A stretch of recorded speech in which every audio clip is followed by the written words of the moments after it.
Halo Hobby Explorers, selamat datang kembali di channel Hobby Explore. Pada video kali ini, kita akan membahas tentang Hari Solidaritas Asia Afrika, yang diperingati setiap tanggal 24 April di Indonesia. Tapi sebelum itu, jangan lupa untuk menekan tombol subscribe, untuk berlangganan video-video terbaru dari kami, dan nyalakan lonceng notifikasinya, agar kalian tidak ketinggalan video-video terbaru dari channel Hobby Explore. Hari Solidaritas Asia Afrika dirayakan setiap tanggal 24 April di Indonesia untuk menguatkan persatuan di antara negara-negara Asia dan Afrika. Pada tahun 2015, Hari Solidaritas Asia Afrika ditetapkan oleh pemerintah Indonesia sebagai penghormatan kepada Konferensi Asia Afrika yang saat itu sudah berlalu 60 tahun. Selain itu, Kota Bandung juga dikukuhkan sebagai Ibu Kota Solidaritas Asia Afrika.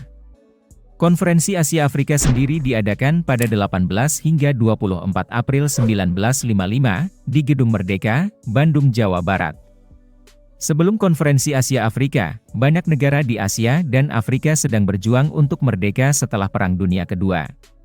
Selain itu, banyak juga negara yang telah merdeka, tetapi masih menghadapi masalah penjajahan oleh negara-negara Barat. Situasi semakin memanas akibat adanya dua blok besar, yaitu blok Barat yang dipimpin oleh Amerika Serikat, dan blok Timur yang dipimpin oleh Uni Soviet. Kedua blok adidaya tersebut bersaing untuk membangun senjata nuklir selama Perang Dingin, sehingga menyebabkan ketakutan akan dimulainya Perang Dunia Ketiga. Masalah internasional tersebut mempengaruhi banyak negara di Asia dan Afrika pada saat itu.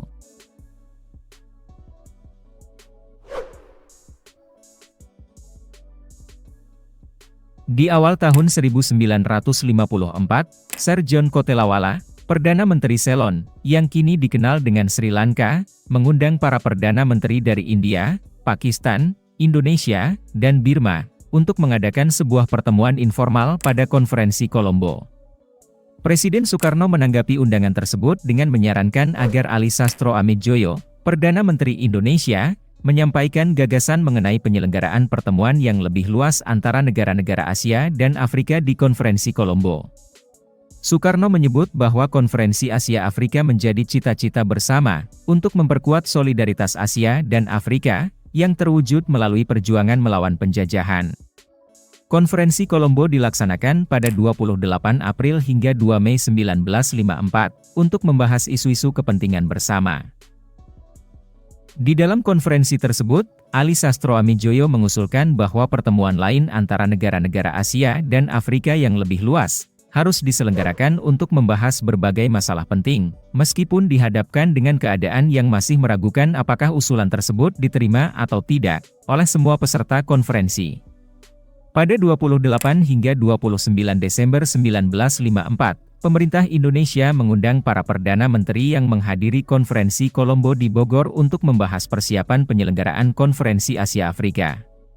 Pertemuan tersebut berhasil merumuskan agenda, tujuan, dan negara-negara yang akan diundang pada Konferensi Asia Afrika, serta menetapkan Bandung sebagai kota tuan rumah Konferensi Asia Afrika.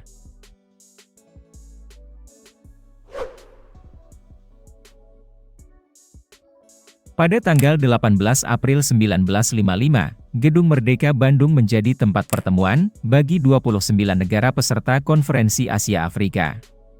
Banyak delegasi dari masing-masing negara menggunakan pakaian tradisional dari negaranya masing-masing, yang kemudian berjalan kaki dari Hotel Homan dan Hotel Preanger menuju Gedung Merdeka, sambil disambut dengan tepuk tangan dan sorak-sorai oleh masyarakat.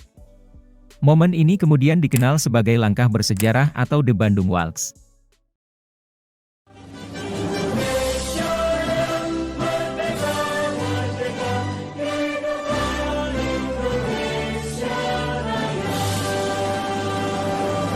Pada pukul 10.20 waktu Indonesia Barat, setelah lagu Kebangsaan Indonesia Raya diperdengarkan, Presiden Soekarno membuka konferensi dengan pidato berjudul, Let a New Asia and a New Africa be born, atau dalam bahasa Indonesia berarti, mari kita lahirkan Asia baru dan Afrika baru.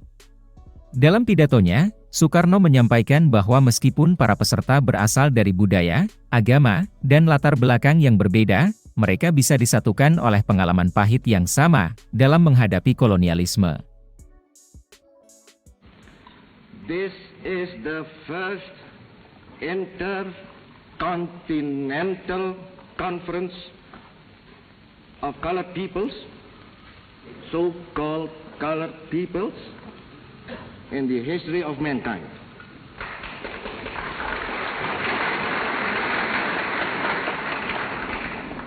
I am proud that my country is your host. Beberapa konsensus dituangkan dalam komunike akhir. Deklarasi yang tercantum pada komunike tersebut, selanjutnya dikenal dengan sebutan Dasasila Bandung, yaitu suatu pernyataan politik berisi prinsip-prinsip dasar dalam usaha memajukan perdamaian dan kerja sama dunia.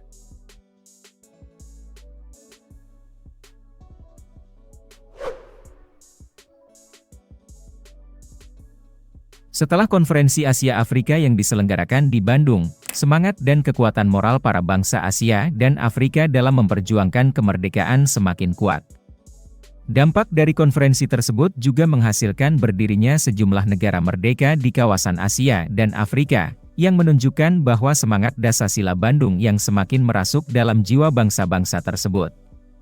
Solidaritas antara negara-negara di kawasan Asia Afrika juga terbentuk setelah konferensi Asia Afrika, baik dalam menghadapi masalah internasional maupun regional. Selain itu, konferensi Asia Afrika melahirkan paham dunia ketiga atau non-aligned terhadap dunia pertama Washington dan dunia kedua Moskow. Jiwa Dasasila Bandung juga telah mengubah struktur Perserikatan Bangsa-Bangsa atau PBB, sehingga forum PBB tidak lagi menjadi forum eksklusif Barat atau Timur saja. Jadi cukup sekian dulu video kita tentang Hari Solidaritas Asia Afrika, dan sejarah konferensi Asia Afrika. Jangan lupa like video ini, bagikan ke teman-teman kalian, serta subscribe dan nyalakan lonceng notifikasinya agar kalian tidak ketinggalan video-video terbaru dari channel Hobi Explore. Jangan lupa tinggalkan pendapat dan saran kalian di kolom komentar di bawah video ini, dan sampai jumpa di video selanjutnya.